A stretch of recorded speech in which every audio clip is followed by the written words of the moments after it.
एक बार फिर से अबीरा के बीच आ गई चुनौती मेहर की वजह से। मेहर की बच्ची ने लगाया डांस कॉन्टेस्ट में आग और आग की वजह से मायरा और वानी फंसी आग में।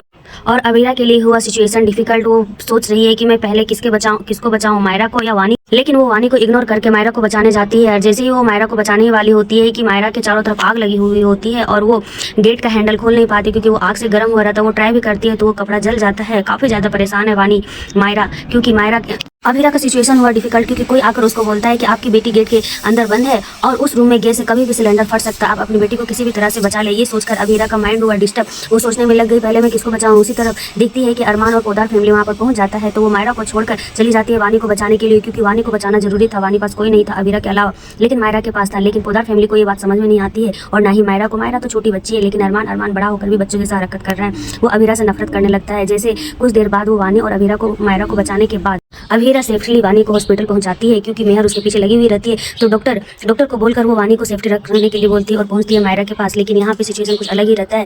अरमान करने लगता है अबीरा से नफरत और धक्का मारकर घर से बाहर निकाल देता है। ये देखकर अबीरा के आंसू नहीं रुक रहे होते हैं, लेकिन गुस्से में ही अरमान ये भी बोल देता है कि मायरा तुम्हारी बेटी नहीं है। अगर वो तुम्हारी बेटी होती तो तुम वानी की जगह पे मायरा को बचाती, और तुम उसकी माँ नहीं हो क्योंकि तुमने उसे जन्म नहीं दिया। ये बात सुनकर अबीरा शॉक्ड हो गई।